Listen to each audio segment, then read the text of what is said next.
Donc on va vous présenter un peu les dernières nouveautés dans Haiku, donc le système d'exploitation qu'on développe. Donc un système libre, pour les vieilles machines, je suis pas d'accord. Pas que pour les vieilles machines. Ouais, ok. Donc bon, l'idée c'est de développer un système pour les ordinateurs personnels, on va dire. On fait pas de serveur, on fait pas de téléphone mobile, on fait pas d'embarqué.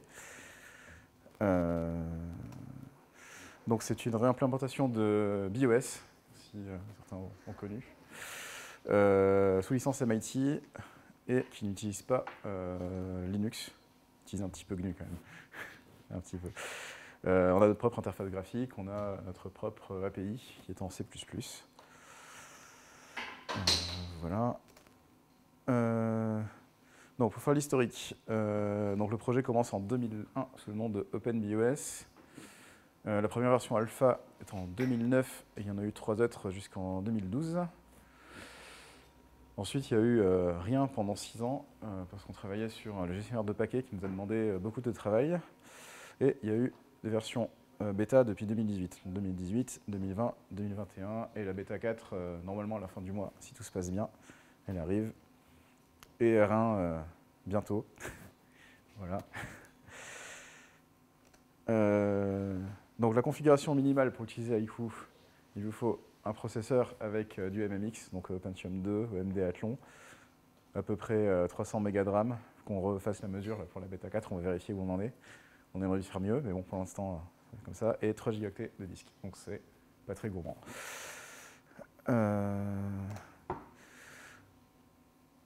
On a un système avec plein de threads partout. Alors chez BIOS, ils appelaient ça Pervasive Multithreading, pour faire classe.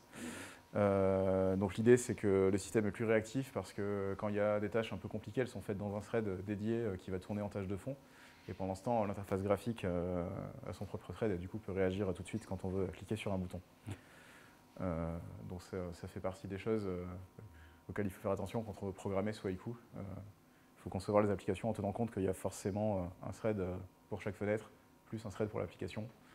Donc il faut réfléchir à ça quand on veut architecturer une application pour que ça communique correctement entre les threads et qu'il n'y ait pas de conflit. Ça permet d'exploiter les machines avec plusieurs processeurs de façon efficace, assez facilement. On va parler de 3D un petit peu. On n'a pas encore d'accélération 3D. On n'a pas vraiment besoin d'accélération 3D pour l'instant, à part pour faire du jeu vidéo ou certaines applications scientifiques, on va dire. Pour l'instant, on fait du rendu logiciel pour tout ce qui est 3D. Et ça fait partie des choses qui sont en cours de travail. Il y a une première version de Vulkan qui est disponible pour tester, on va dire, pour l'instant, qui n'est pas encore intégrée dans le système, qui fonctionne que pour certaines cartes chez AMD.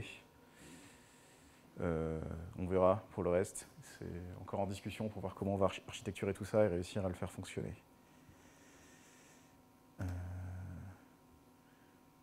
Quoi d'autre? Oui, on va parler du file system BFS, donc c'est le système de fichiers de Haiku. Donc un système de fichiers journalisé, ce qui est plus très rare aujourd'hui. À l'époque, c'était un peu innovant, mais maintenant, tout le monde sait le faire, je pense. Il y a des block run, donc c'est l'équivalent d'extend dans XT4, donc là c'est bien, c'est les trucs où Linux a fini par nous rattraper après 20 ans. Et par contre, des trucs qu'on fait et que Linux ne fait pas encore, c'est les attributs étendus sur les fichiers.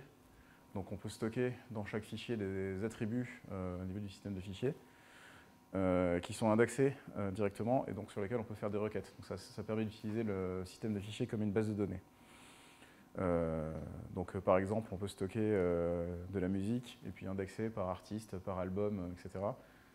Faire des requêtes là-dessus pour créer des playlists, on va dire. Et la playlist se met à jour si on rajoute ou qu'on enlève un fichier. On peut gérer des mails avec ce système, on peut gérer plein de choses en fait.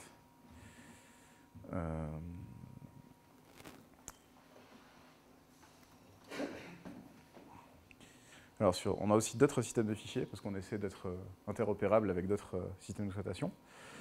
Donc on peut lire et écrire de l'EXT4 et on peut lire du BetterFS, donc ce qui permet de communiquer avec Linux.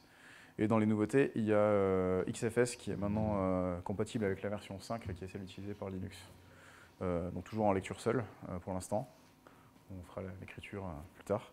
Donc l'idée, c'est souvent les gens qui utilisent Haiku, comme le système n'est pas fini, c'est en multi-boot avec un autre système, et donc on peut échanger des fichiers avec un maximum de systèmes de fichiers pour pouvoir communiquer avec d'autres systèmes. On a commencé cette année UFS2 aussi, donc c'est le système de fichiers de FreeBSD, parce qu'il y a des développeurs qui veulent utiliser à la fois FreeBSD et Haiku. Et il y a également le pilote NTFS qui a été entièrement réécrit pour échanger des fichiers avec Windows et qui fonctionne maintenant beaucoup mieux. Il y avait sur la version précédente des gros problèmes de performance notamment qui ont été corrigés. Donc on peut échanger des fichiers avec Windows via NTFS. Donc voilà pour les systèmes de fichiers. Il y a eu aussi cette année du gros travail côté réseau. Donc le Wi-Fi 802.11 AC, donc c'est les dernières normes Wi-Fi. On utilisait avant les drivers de FreeBSD. Alors en fait, FreeBSD ne maintiennent plus beaucoup leurs drivers Wi-Fi. Ils ont plutôt décidé d'essayer d'utiliser les drivers de Linux, sauf que ça ne marche pas encore. Enfin, c'est un peu compliqué en ce moment chez FreeBSD. Et pendant ce temps, OpenBSD, eux, ont continué à développer des drivers natifs. Donc on a fait une nouvelle couche de compatibilité qui nous permet d'utiliser maintenant les drivers de OpenBSD. Ce qui nous permet donc d'avoir le Wi-Fi 802.11 AC, donc les dernières normes Wi-Fi plus rapides. On a du Wi-Fi sur USB, donc on a des adaptateurs USB Wi-Fi qui fonctionnent maintenant. Avec la version de FreeBSD, c'était un peu compliqué parce que ça demandait d'importer toute la stack USB de FreeBSD en gros. La version d'OpenBSD est un peu mieux architecturée, donc on a pu interfacer ça avec notre stack USB à nous. Il y a plein de choses, d'autres choses qui ont bougé dans le réseau. On a du multicast en IPv4 qui ne marchait pas encore, donc maintenant ça y est, ça fonctionne. Il y a l'IPv6 qui continue de progresser, qui n'est pas tout à fait terminé, mais ça avance. Des corrections sur la gestion de la MTU, donc les paquets Ethernet plus gros que 1500 octets, ça y est, ça marche. Des corrections sur le DHCP, il y avait des bugs sur les calculs de timing pour envoyer les requêtes DHCP qui ont été corrigés. Notamment, ça corrige beaucoup de problèmes sur les réseaux Wi-Fi un peu encombrés, genre Wi-Fi public, où il y a beaucoup de trafic et beaucoup de pertes de paquets. Le DHCP avait tendance à ne pas marcher à cause de ça, parce qu'il envoyait trop ou pas assez de requêtes. Il y a eu des corrections entre guillemets sur TCP.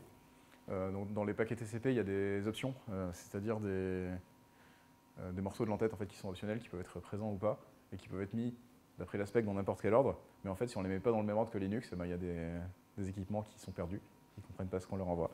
Donc on les a mis dans le même ordre que Linux, et maintenant ça marche. Il y a un nouveau driver pour donc le RNDIS, en fait, c'est le partage de connexion des téléphones Android. Donc on peut maintenant utiliser un téléphone Android pour se connecter à Internet. Et plein d'optimisations de performance et du réseau 5 fois plus rapide, ce qui est plutôt pas mal. Par rapport à ce qu'il y avait avant. C'est de l'optimisation. Question. Est-ce qu'on peut faire du reverse tethering ou RN10 Je n'ai pas testé. Oui, la question c'est si on peut faire du reverse tethering, donc utiliser le PC pour partager la connexion avec le téléphone, hein, c'est ça? Ouais, alors j'imagine que ça marche parce que du point de vue du driver RNDIS, en fait, il n'y a rien de spécial. C'est-à-dire c'est une interface réseau, il y a des paquets Ethernet, donc... Ouais, par contre, notre pile doit passer à travers du net. En fait. Ouais, il manque la partie, peut-être la partie routage. Donc pas sûr que ça marche du coup. Il doit rien manquer dans le pilote, mais effectivement, côté pile réseau, il faut faire du routage avec du NAT, j'imagine, dans ces cas-là. Parce que c'est local, il faut router les paquets vers l'extérieur.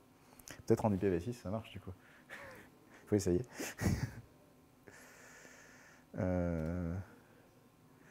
Il y a eu du travail sur WebPositive, donc c'est le navigateur web de Haiku, qui est basé sur WebKit, donc le moteur de Safari. C'est un gros projet parce que c'est un navigateur web, c'est gros, c'est compliqué. Il y a eu effectivement du progrès sur HTML5 et notamment la lecture de vidéos dans le navigateur, même s'il y a encore du boulot. Il y a une réécriture complète de toute la pile HTTP aussi, qui est toute récente, genre il y a 2 semaines. Donc qui fait partie des grosses nouveautés. en espérant que ça va régler un certain nombre de problèmes sur le navigateur web qui ne marchaient pas bien sur plein de sites, notamment il perdait les cookies, ce qui est assez gênant pour naviguer sur Internet moderne. Il y a plein de sites qui ne sont pas contents si on oublie de dire qu'on est déjà logué. Donc ça c'est réglé. LaunchDaemon, on a quoi à dire sur LaunchDaemon? Il s'est passé des trucs. Ouais. C'est pas systémé, quoi. Oui, c'est pas systémé. C'est notre gestionnaire de service. Je crois pas qu'il y ait eu beaucoup de nouveautés dernièrement dessus, par contre. Mais donc en gros, bon, c'est le gestionnaire de service de Haiku qui est un peu l'équivalent de systemd, mais en mieux. Donc il va démarrer les services au démarrage du système, gérer les préférences, voir si les services sont activés ou pas, etc. Il y a une commande launch roster qui permet de gérer les services, donc l'équivalent de systemctl pour systemd, si je ne dis pas de bêtises. Donc démarrer, arrêter les services, etc.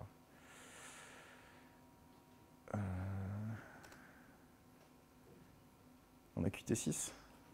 On avait déjà Qt5, maintenant on a Qt6. Du coup, plein d'applications, donc MuseScore, Scribus, Krita, LibreOffice. C'est bien d'avoir une suite bureautique sur un système d'exploitation. On commence à avoir Qt Web Engine, mais c'est aussi un gros travail. Donc encore une autre option pour avoir des navigateurs web. Mais ça demande aussi pas mal de travail. Enfin, surtout Web Engine, donc c'est Chromium, et c'est vraiment compliqué à compiler pour le coup. Donc encore du boulot de ce côté-là, mais c'est une autre piste à explorer pour les navigateurs web.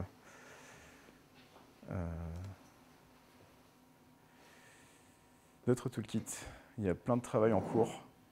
Il y a GTK qui commence à bien marcher. On en reparlera après, je crois. Ouais. WXWidgets, une fois qu'on a GTK, c'est facile d'avoir WXWidgets, donc on va sûrement faire comme ça. TK, donc, qui sert à peu près pour Python TK et pour GitK, je crois. À part ça, mais bon, on aime bien avoir GitK, c'est quand même vachement pratique. Donc ça marche à peu près bien. Il y a encore des bugs à faire. FLTK, c'est...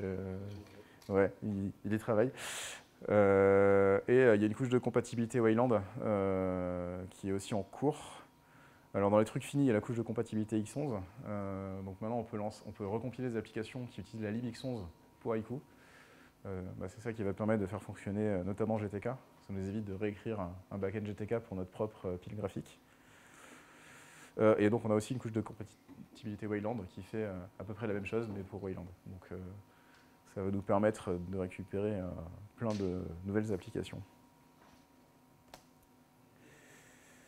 Dans les nouveautés, on change de sujet, on va parler boot et pilote.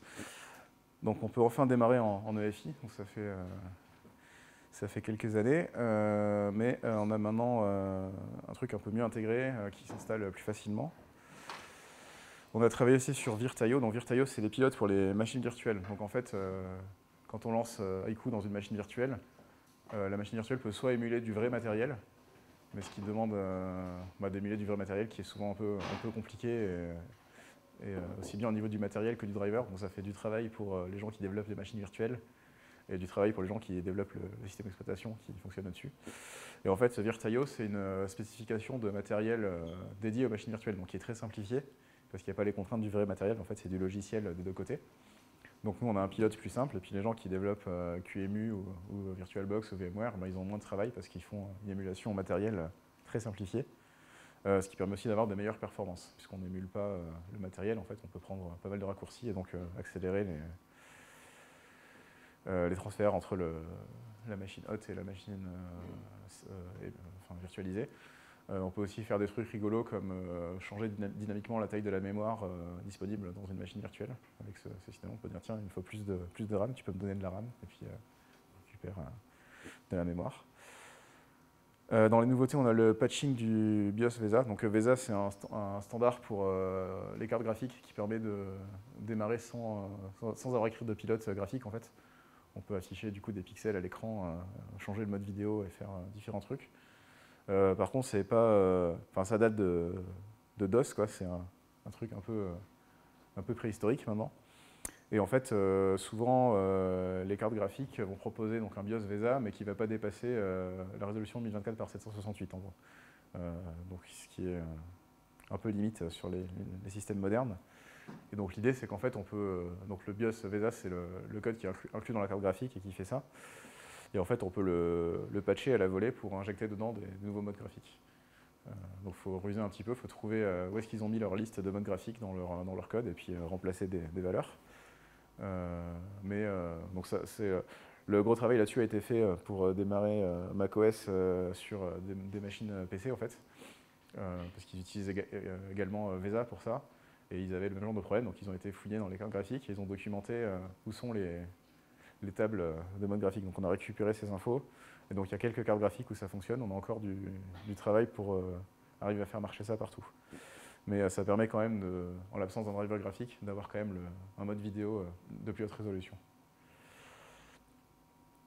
Le debugger continue d'évoluer. Il y a eu dernièrement des grosses optimisations de performance sur le debugger. Donc on a un debugger qui n'est pas GDB pour diverses raisons, mais notamment parce qu'on a du coup un debugger avec une belle interface graphique un peu plus sympa à utiliser. Et le problème qu'il y avait, c'est que ça mettait 1 minute quand on voulait lancer le debugger, le temps qu'il parse tout les exécutables et les librairies. Donc ça a été optimisé, donc maintenant il démarre dans un temps un peu acceptable, ce qui est beaucoup plus pratique.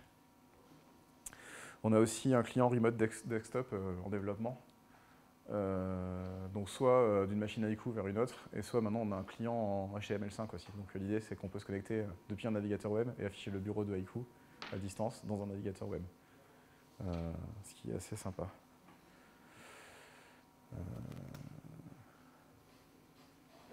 Tu veux faire la suite? Allez.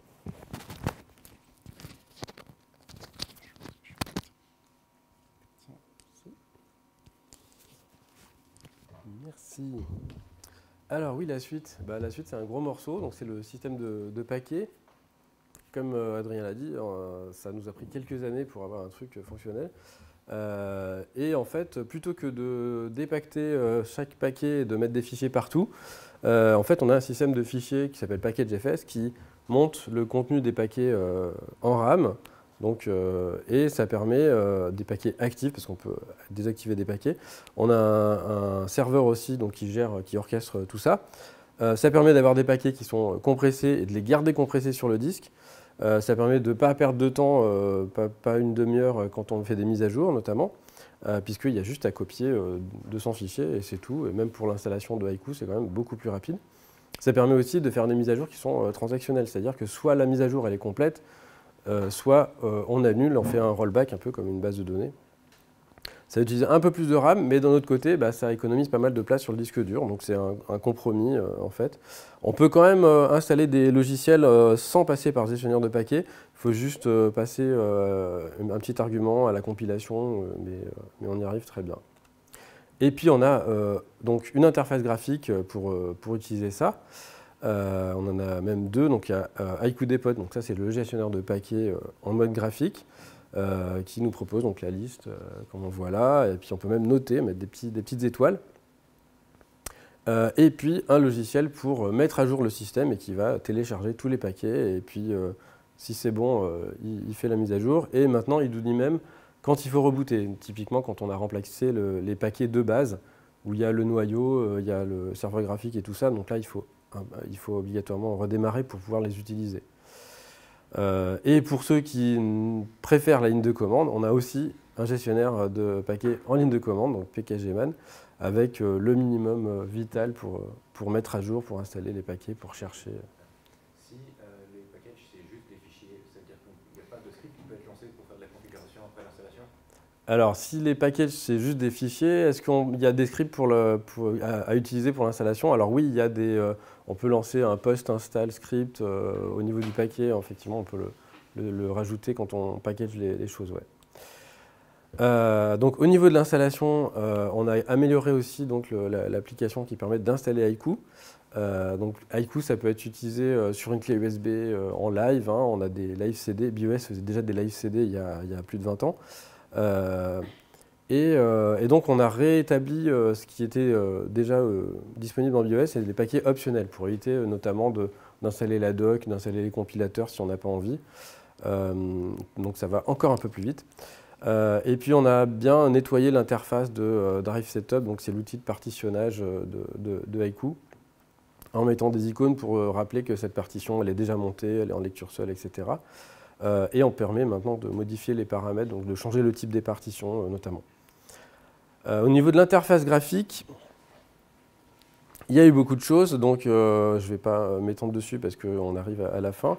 Il y a eu encore beaucoup de choses, notamment le support des grands écrans à haute résolution. Donc plutôt que de mettre des doublements de résolution, etc., on a mis à l'échelle en fait, toute l'interface par rapport à la taille de la police système. Voilà. Plein de supports de format de fichiers, des préférences, on a simplifié, on a regroupé plein de choses. Et puis des supports, notamment des claviers gamer, où là c'est très différent des claviers habituels. Donc si vous voulez en savoir plus, on a plein de documentation. Il y a la documentation de l'API sur le site. Et on a plein de nouveautés matérielles, support des disques SSD en NVMe, tout ça, du trim. Donc pour nettoyer, laisser au SSD la possibilité de virer des blocs qu'on n'utilise plus. La plateforme de base, ça reste le PC, 32 bits, 64 bits maintenant, c'est officiellement supporté. Il y a le support RISC-V qui arrive bientôt à démarrer le bureau. Le support ARM qui est juste derrière, on a commencé avant, mais on a pris un peu plus de temps. Et le reste, c'est vraiment pour s'amuser. Et puis, il y a plein de nouveautés que je ne détaille pas, mais vous pouvez retrouver les slides du point de vue du code. Voilà, même dans le noyau, on a essayé de rajouter de la sécurité. On l'a dit aussi, le support EFI est amélioré. Il faut quand même encore ajouter le bootloader au bon endroit dans la partition EFI parce que voilà, peut-être qu'on s'y mettra. Et voilà, on a encore des choses à finir. Moi, j'ai ma to-do list aussi. Adrien a acheté une machine pour pouvoir écrire des pilotes. Et enfin, très bonne nouvelle, on a un développeur à temps plein depuis plus de 6 mois. Et il a notamment donc contribué le projet de couche d'émulation de X11, ce qui a permis donc d'avoir GTK, donc GIMP, entre autres. Et si vous voulez tester Haiku, on a un stand encore aujourd'hui. Et puis vous pouvez donner, on a une petite tirelire, vous pouvez même donner aussi sur le site. Et on n'a pas le temps pour les questions, désolé. Mais encore une fois, on a le stand, donc n'hésitez pas à venir nous voir. Merci.